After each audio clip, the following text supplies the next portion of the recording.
So we're going to try this first YouTube live stream and see what happens. I don't anticipate a lot of people being on, but if you're interested and you get on or you see this later, this is going to be about hairstylists selling retail. And if you're not a salon owner or you own or don't own a service-based business, this is probably not going to benefit you. However, if you do own a service-based business or you're a leader of really any people, this could have value to you regardless of whether or not you're leading hairstylist and this having anything to do with retail. But specifically, the hairstylist selling retail is the most common complaint among business owners who own salons.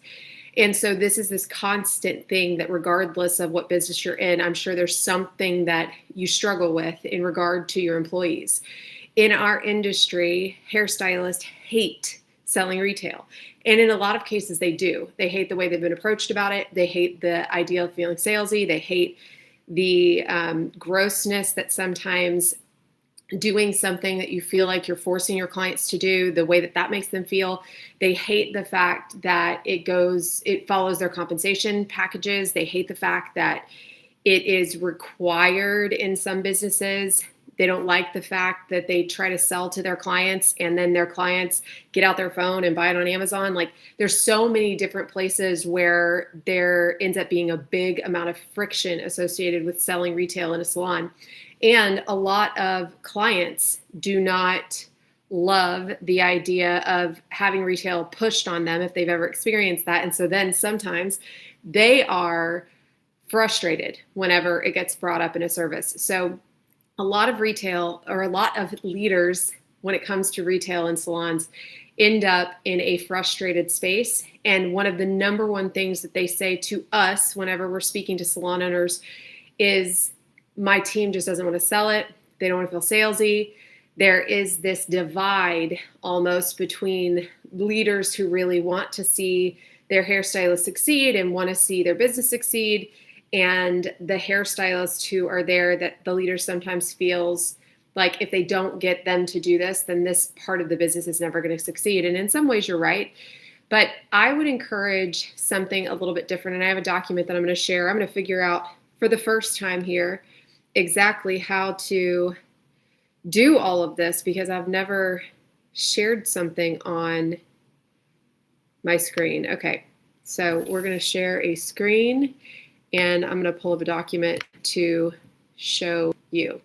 So hairstylists don't want to sell retail, but here's one thing that you can do to change their mind. And the first thing is, I have this highlighted right here, is for you to change yours. Until you decide to reframe this mentality of my team doesn't want to sell, you will always try to solve the wrong problem.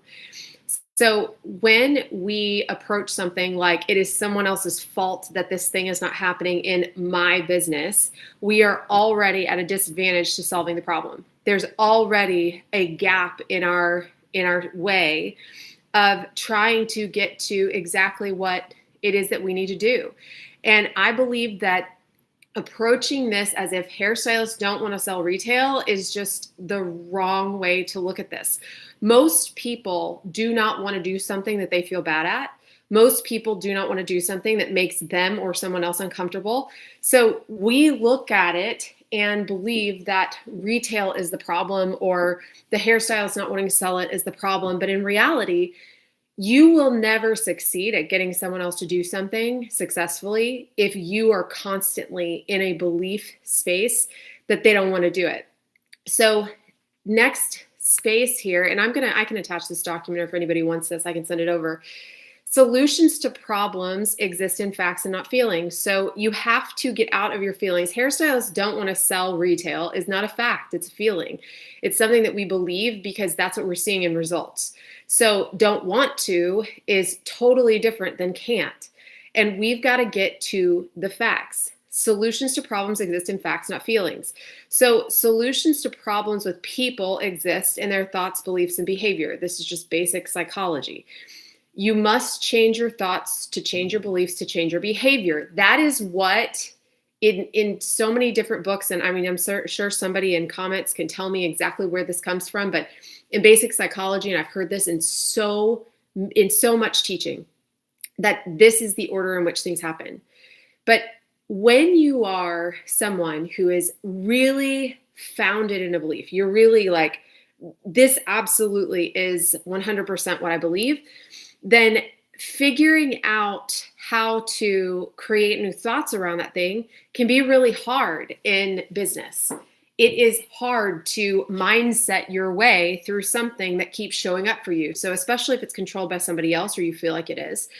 In the sense of retail in a salon, if you're the leader and you believe that your team doesn't want to sell retail, and then they keep showing you that they're not succeeding at selling retail, then it's going to be really challenging for you to change your thoughts and beliefs and then feel confident enough to stock your shelves, for instance. So the behavior would be keeping your shelves stocked, but it's really hard to keep your shelves stocked and invest the money to your shelves if you don't think that they're going to sell, which makes you believe that hairstylists don't like selling. And so then you continue to allow your shelves to stay empty. But in reality, empty shelves actually hinder hairstylists from wanting to sell because they don't want to sell something, and in the very basic sense, that's not there. They don't want to disappoint their client. So a lot of salon owners don't realize that just simply by having your shelves empty, you are causing part of the problem. But you can actually change your behavior first to start triggering your thoughts and beliefs to shift. Because within business, when you see, and really in a lot of things, when you see different results happen, those can in turn change your thoughts and then your beliefs. So we can actually go around this backwards, and let's change the behavior first. So if I change my behavior, I can also easily or more easily avoid resistance versus the other way around. If I'm trying to just change my thoughts, which is where all the mindset conversation comes from. Mindset conversation is maybe good in something that you're working on in your own life. It sometimes can be good in people that you're leading. However, it also can be, for lack of a better term, just a way to try to manipulate a situation, to just get someone to think differently about something so they will believe something different, so they do something different. That's a slow process sometimes. But if you can get someone to do something different so that they then think something different and that then creates a different belief, that can be something that I can start right now. I can actually start doing something without believing anything new and actually create new thoughts and beliefs around that thing. So if you're somebody who struggles with limiting beliefs, this is right here. If you're somebody who struggles with limiting beliefs, self-worth, immaturity, a pessimistic attitude, you look at everything like it's bad, you have a negative overall view of human behavior, you will struggle to change your thoughts and therefore your beliefs. Now, when I say negative overall view to human behavior, that doesn't have to be like you're this dark and stormy person. It's just naturally you tend to look at things like there's a bad thing that's going to happen, or there's something negative that person means by something that they do, instead of somebody on the opposite end who's forever optimistic and positive, never sees reality either. So if you know that you struggle with the challenge of always feeling like something is wrong or someone is against you or someone doesn't want to do something, it is easier to change your behavior than it is to change your thoughts and belief. So in other words, you are going to work on proving to yourself through different actions that something else is true. So you're going to prove to yourself through different actions that something else is true. You're going to choose an action. You're going to do it over and over and over, regardless of whether or not you believe it's going to work. Do it over and over and over and over, and create a disciplined set for a specific amount of days so that you end up creating a different result to happen that will then prove to you that something else is possible. I would encourage you that if you're really deep down in the dark hole of believing that your team will not sell retail, or there's maybe one person that you are really, really struggling with in your business, you can actually just work on a micro level with that person.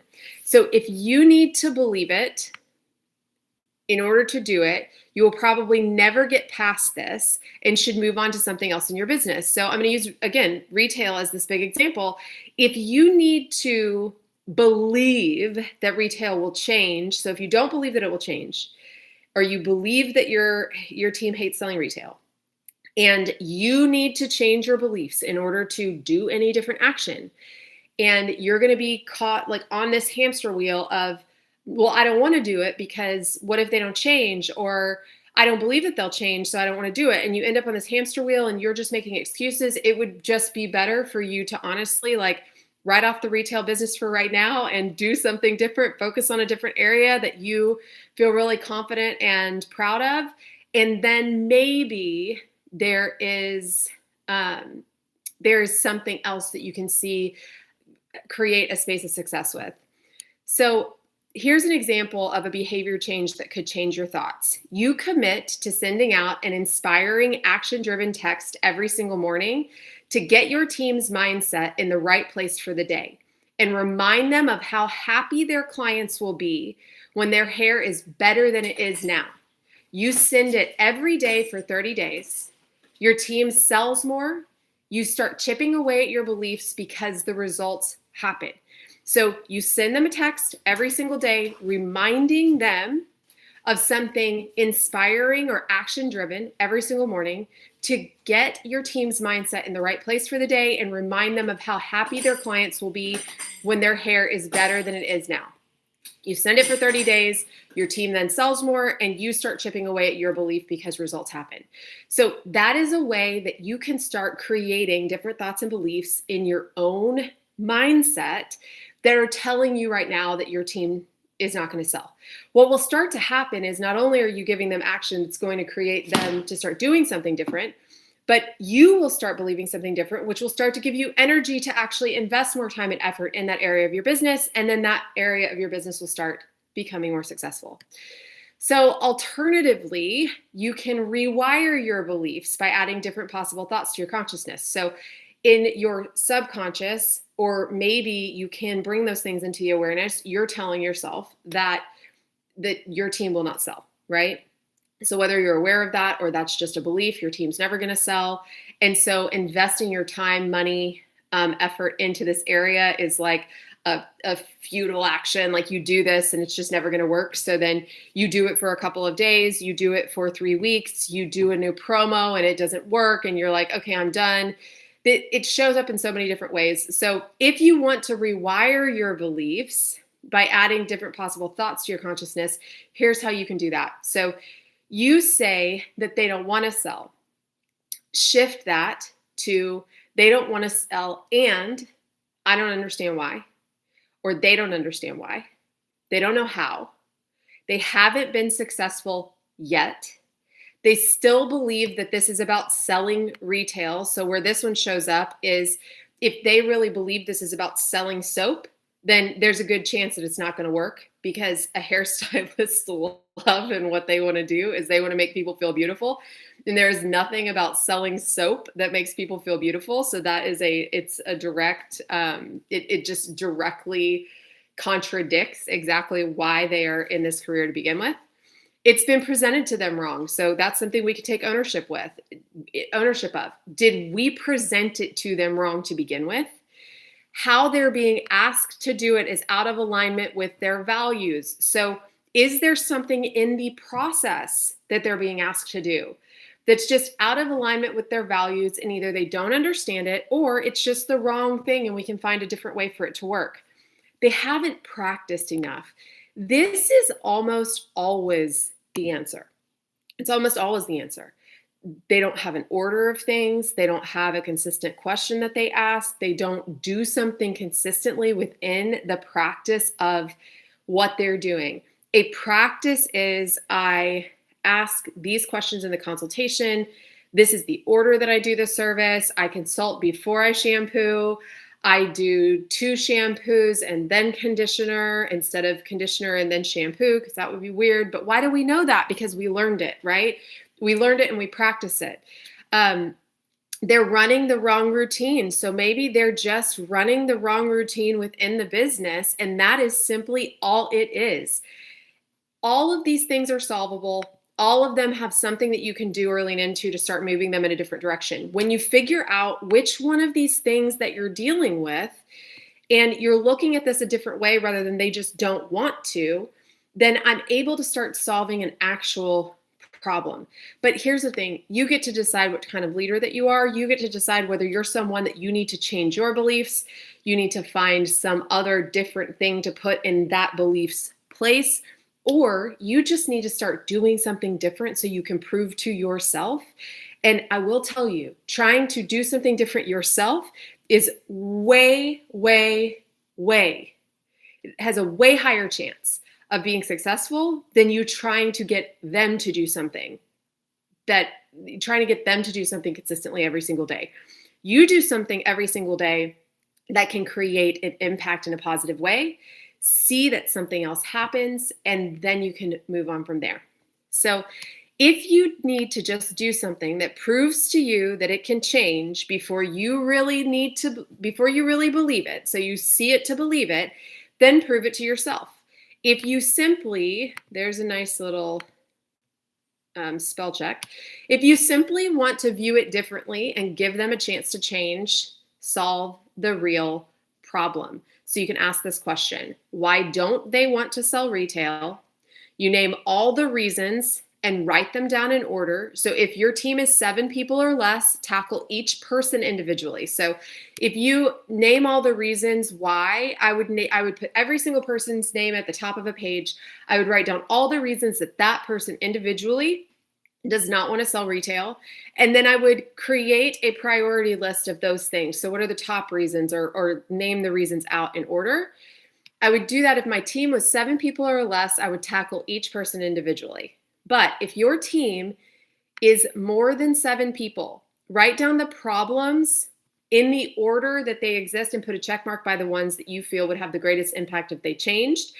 Then work on 3 things with your entire team.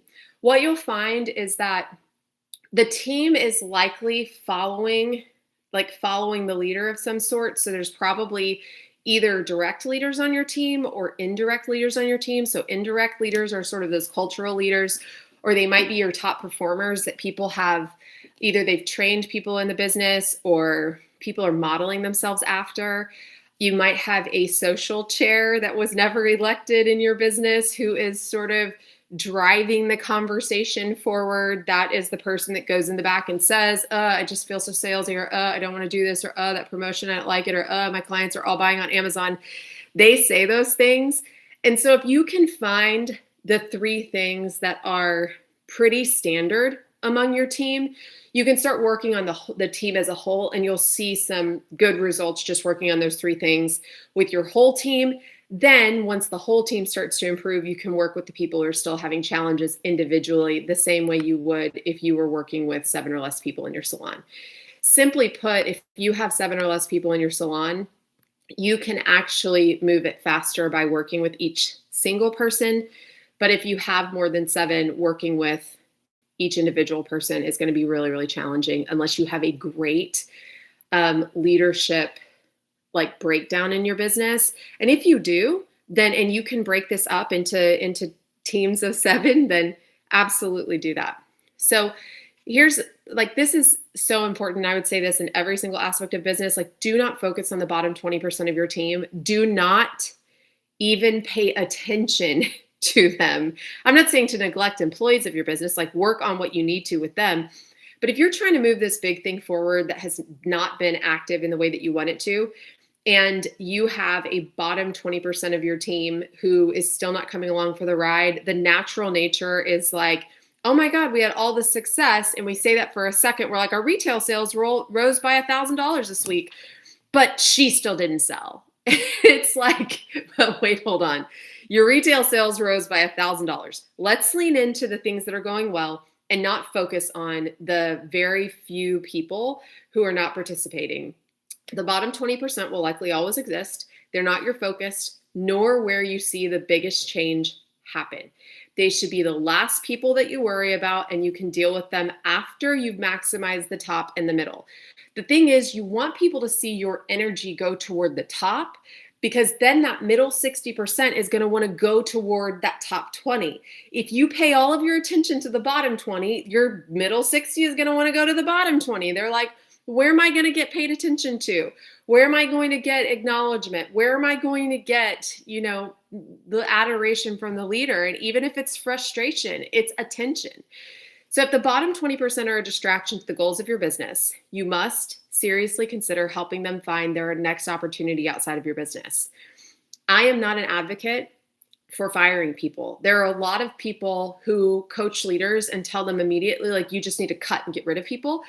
I believe, especially in our industry, that there's a lot of leadership work that we need to do. There's a lot of systems work that we need to do. There's a lot of operational and business focused work that we need to do. So just deleting employees that we have sucked for is not the answer. But if you have real, legitimate problem people on your team who legitimately look at you and say, I'm never going to do this, no matter what you do. They are like announcing to the team that this is stupid, or why are we doing this? Or, she just wants to make more money, or whatever. Like, they're just causing issues.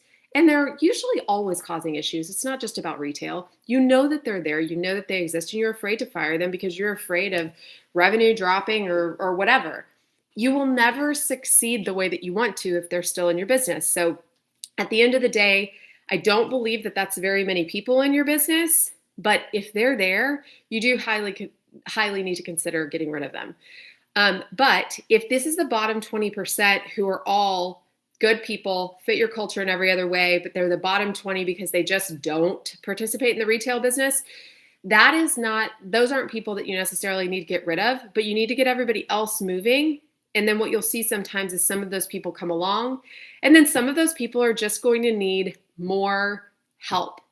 I had a stylist in my business who was in the industry for 15 to 20 years, a very gifted hairstylist, very creative driven hairstylist, very emotional hairstylist, and had worked for a company where retail was sort of shoved down her throat. She never, ever, ever wanted to sell retail because retail was shoved down her throat for the majority of her career. And so in her world, retail had this really negative connotation. She did not want to do it. She didn't want to make her clients feel uncomfortable, and she didn't want to go back to the PTSD that she was feeling from working for that company.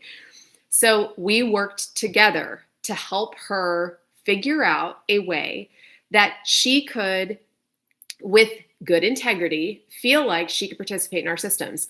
I worked a lot with helping her see things in a different way and do things that didn't feel like what she was doing before. Like, find the high moments that she could get to with her clients where she was really working on helping them feel good, style their hair better, do it better. And we would work on her language and things that felt good to her, that maybe might have been outside of what we were doing. But I was working with the past negative experiences that she'd had in another company. They had sort of ruined her in a lot of ways. I look at it like a coach that has gone in and ruined a player. They've completely rerouted the way that they were training, or they damaged their confidence or whatever. Like, if you're taking someone on and you're going to invest in them 100%, then it's your job to figure it out, right? She was a high value employee in every other way. So helping her get through that was something that I wanted to see through. The opportunity is there. Moral of the story, she actually went from selling pretty much nothing to selling on average $2,000 to $2,500 a month for multiple years until we ultimately parted ways. So there's a way to make it happen depending upon what you're dealing with. But bottom 20% are the people, I'm talking about the people who are the bottom 20% and it stresses you out, but they're not terrible people. They just need more attention. But the bottom 20% that are just not good for your culture and all of that stuff, those people have to go. When you get in the mode of, I will keep going until this changes, you will prove to your team that this isn't another idea or something that you're expecting them to do. You're doing it. You're sticking it out, and you're all in. One of the biggest reasons that hairstylists do not sell retail and do not do most things that we want them to do in the business when we instigate changes or we're trying to see something happen in our business is because we change our mind every other day. We try to do something and it doesn't work immediately, and we think that everything should be instant and that everyone should move as fast as our mind does. And sometimes some of these changes that we've been thinking about, we think about them for years. We think about them for months, we think about them for weeks, and then we introduce them and we're like, hey, this is the thing. And we expect it to just hit. And it doesn't work like that. People don't change that quickly. And if you even just think about it, like if you gave yourself 90 days of planning before you launched to them, then give them 90 days of getting on board and yourself 90 days of figuring out how to get them on board so that they know that you're not going to be like keeping them on this constant evolutionary wheel of introducing and changing and introducing and changing and introducing and changing. That just doesn't work. Why would anyone play for a coach who tells them we're here to win the game and then goes and tinkers around in their office? This is something that we do all of the time. And your office may be your chair where you're doing a lot of hair. Your office may be your actual office. So what happens a lot of times, we have a meeting and we're like, this is what we're doing. And then we just move on. And we just expect it to be happening. And then 2 weeks later, we're like, why have none of those promotions sold? Well, because we never talked about it after that one meeting. So get on the field and show them how to do it. Change your mind and stop. Do your people want to make people feel beautiful? Then they want to sell retail, period. Okay, so let me get to what I'm doing. Live is going to be fun because Lord knows we are going to have some flubs. So do your people want to make people feel beautiful? Do they? If they do, and that's why they entered this industry, then they want to sell retail, period. Because retail, knowing a client that knows the right hair products and knows how to do their hair is always going to feel better whenever they're at home. But the stylist doesn't understand how those two things go together. And your job is to show them how those two things go together. Your job is not to get them to sell retail. All of the like profit focused talk. Now, profit, yes, higher space of profit with retail. It is highly beneficial and necessary for a healthy business in the salon industry. But that is not the reason why I believe hairstylists should sell retail, is just because of profit in the salon. It's silly that our clients are buying shampoo and creating profit in other sectors of this industry or for massive conglomerates when their hairstylist is the one who told them that they needed to use a serum, but the hairstylist didn't know how to get them to buy their serum. So the client leaves and goes and buys a serum somewhere. You see how the hairstylist actually still sold them on the product, but the hairstylist nor the salon actually benefited from that sale. So what we're trying to do is to get the hairstylist in the salon to benefit from the sale that's going to happen anyway. But hairstylists don't understand that. They don't understand that they're actually already selling their clients every single time that they do their hair. They're either doing their hair and they didn't talk about the product, but the client kind of recognized what happened. And now the client is trying to recreate what the hairstylist did, which is a form of sales. You showed them. So we just want the hairstylist to understand a little bit differently. So here's a suggested tool to take away. Every problem in your business should be solved in this order. Number one, go to yourself first. What is you or the leadership doing, and what can you do different? Number two, do we have a system for it? Number three, are we training for it? Number four is them. Then we focus on their mentality, ability, their reps and practice, and their mastery in that order. Number one, if leadership isn't where it needs to be, I need to focus on doing that first. If leadership is great, but the systems are not exactly where they need to be, I need to go to the systems. If the systems are right, but we haven't trained people appropriately to the systems, then I need to go to my training. Then and only then do I need to go to my employees. If all of these three things are right, then I need to go to my employees and I need to think, is it their mentality that needs to be shifted? Is it their ability level or their skill set? Is it the amount of reps? Like, do they know how to do the thing, but they haven't done it enough, so it's part of their daily routine? Or is it that they just haven't mastered it yet? We haven't measured it completely so that they're mastering it. If they are not masters, if they're not masters of it, you cannot say that they don't want to, because no one wants to do something that they're bad at. So that is conclusion. If you want that document, you can. Let me know in the comments. And I hope that that was helpful and gives you a little bit of help and insight into helping your team sell a little bit more retail. There's my dog screaming in the background. Another beautiful thing about this live. Thanks for being here for our first live. I hope this was valuable.